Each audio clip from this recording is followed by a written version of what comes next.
Hello বন্ধুরা, কেমন আছো সবাই? আশা করি সবাই খুব ভালো আছো। আজকে আমি আমার পুরনো দুটি ইয়াররিংয়ের মেকওভার করে একদম নতুন করে তোলার চেষ্টা করব। তোমরাও চাইলে তোমাদের পুরনো ইয়াররিংগুলি একইভাবে নতুন করে তুলতে পারো। এক ডিজাইনের ইয়াররিং কয়েকবার পরার পর আর পরতে ইচ্ছে করে না, তাই এই ইয়াররিংগুলি যদি মেকওভার করা হয় তাহলে আমরা সেগুলি আবার নতুন ইয়াররিং হিসাবে পরতে পারবো। আমি জানি অনেকের বাড়িতেই এরকম অনেক ইয়াররিং পড়ে রয়েছে, সেগুলি আমরা ইউজও করি না, শুধু শুধু বাড়িতেই পড়ে থাকে, নষ্ট হয়। তাই এই ভাবনা আমার। তোমরা চাইলে তোমাদের পুরনো ইয়াররিংয়ের এইভাবে মেকওভার করতে পারো। প্রথমে আমি যে ঝুমকোটির মেকওভার করছি সেই ঝুমকোটির নিচে যে ক্রিস্টাল পুঁথিগুলি ছিল সেগুলি মধ্যেখানে একটা করে পুঁথি আমি খুলে নিয়েছি, আর তার পরিবর্তে একটা করে রেড স্টোন বিটস লাগিয়ে দিয়েছি। এই ঝুমকোটিতে রেড কালারের মিনা করা রয়েছে, তাই আমি এখানে রেড স্টোন বিটস লাগিয়েছি। এবার আমি একটা বক্রম শিটের ওপর ইয়াররিংটির টাপটা বানিয়ে নেব। তার জন্য এখানে আমি রেড ও পেস্তা গ্রিন কালারের লম্বা গ্লাস বিটস নিয়েছি। এগুলি গ্লুর সাহায্যে আমি যেভাবে ডিজাইনটি করতে চাইছি সেই মতো চিটিয়ে নিচ্ছি। ডিজাইনটির মধ্যে আমি একটা সার্কেল কুন্দন স্টোন ও 4টি স্কোয়ার কুন্দন স্টোন ইউজ করেছি এবং তার সাথে পেস্তা গ্রিন ও রেড কালারের গ্লাস বিটসও ইউজ করেছি এবং সবশেষে আমি একটা বল চেন চারি সাইডে গ্লু করে দিয়েছি। তোমরা ডিজাইনটি ভালো করে দেখলে বুঝতে পারবে আমি এটা কিভাবে বানিয়েছি।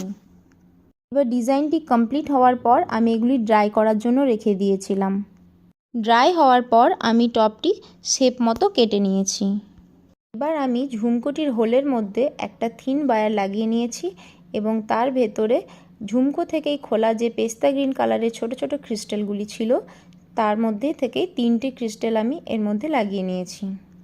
ঝুমকোটি লম্বা করার জন্য আমি এখানে 3টি ক্রিস্টাল ইউজ করেছি। তারপর ওপরের টপসটা আমি গ্লুর সাহায্যে ওয়্যারের মধ্যেই আমি চিটিয়ে নেব। তোমরা দেখো আমি কিভাবে এটা চিটিয়ে নিলাম। এটা চিটিয়ে নেওয়ার পর ব্যাক সাইডে আমি ইয়াররিংয়ের হুক ও বক্রম চিটিয়ে নেব। তারপর এটি ড্রাই হওয়ার জন্য রেখে দেব। ড্রাই হয়ে গেলে আমি তারপর শেপ মতো বক্রম শিটটা কেটে নেব। এখানে আমি চেটানোর জন্য B7000 গ্লুটি ইউজ করেছি। এই গ্লুটি চেটানোর পর কিছুক্ষণ ড্রাই হওয়ার জন্য রেখে দিলে খুব ভালোভাবে চিটে যায়। এবার পুরো ডিজাইনটা কমপ্লিট হওয়ার পর কেমন লাগছে তোমরা জানিও। আগের ডিজাইনটা কেমন ছিল আর এটা কেমন লাগলো।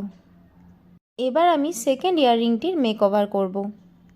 অনেক পুরনো একটা ইয়াররিং, এটিকে আমি নতুন করে তোলার চেষ্টা করব। এই ইয়াররিংটি মেকওভার করার জন্য এখানে আমি কিছু কুন্দন বিডস ও হোয়াইট পার্ল ও গ্লু ইউজ করেছি। এই ইয়াররিংটি খুব ইজিভাবে আমি বানাবো। প্রথমে আমি টাপস ও নিচের পার্টটা আলাদা করে নিয়েছি।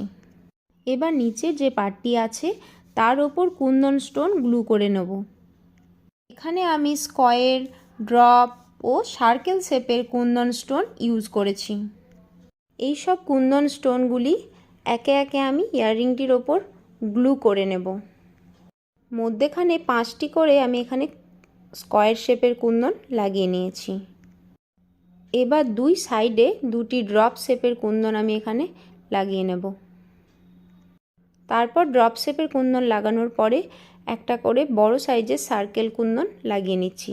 তারপর বাকি যে অংশটি ফাঁকা পড়ে থাকবে তার মধ্যে ছোট শেপের সার্কেল কুন্দন আমি এখানে লাগিয়ে নিচ্ছি।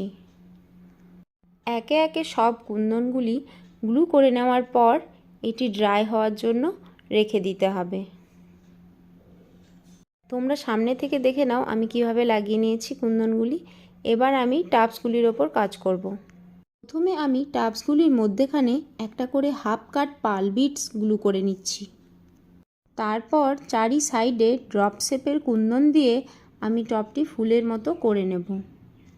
এই 4টি পার্ট কমপ্লিট হওয়ার পর বেশ কিছুক্ষণ ড্রাই হওয়ার জন্য রেখে দিতে হবে। এখানে যেহেতু অক্সিডাইজের ওপর আমি কুন্দন গ্লু করছি তাই এখানে আমার গ্লুটা একটু বেশি করে ইউজ করতে হবে। কুন্দন চেটানো হয়ে গেছে, এবার আমি এগুলি ড্রাই হওয়ার জন্য রেখে দেব। এবার ড্রাই হওয়ার পর ইয়াররিংটির নিচের অংশটিতে হ্যাং করার জন্য কতগুলি হোল আছে, সেই হোলগুলিতে একটা করে পার্ল বিডস হ্যাং করে দেব। হ্যাং করার জন্য আমি এখানে থিন ওয়্যার ইউজ করেছি। হোয়াইট পার্ল বিডসটির নিচে একটা করে গোল্ডেন কালারের গ্লাস বিডস আমি ইউজ করেছি, যেটা দেখা যাচ্ছে না তাই আমি বলে দিলাম। ইয়াররিংটির মধ্যেখানেও আমি একটা পার্ল হ্যাং করে দিয়েছি এবং চারি সাইডেও আমি সব পার্লগুলি হ্যাং করে দিয়েছি। সব কমপ্লিট হয়ে গেছে। এবার জাম্প রিংয়ের সাহায্যে আমি দুটি পার্টকে একসাথে জুড়ে নেব। পুরো ইয়াররিংটি কমপ্লিট হয়ে গেছে। তোমাদের যদি ইয়াররিং মেকওভারের ভিডিও ভালো লেগে থাকে, আরও নতুন নতুন ভিডিও দেখতে চাও, তাহলে আমার চ্যানেলটিকে লাইক, কমেন্ট, শেয়ার করতে ভুলো না আর চ্যানেলটিকে সাবস্ক্রাইব করে দিও। Thank you.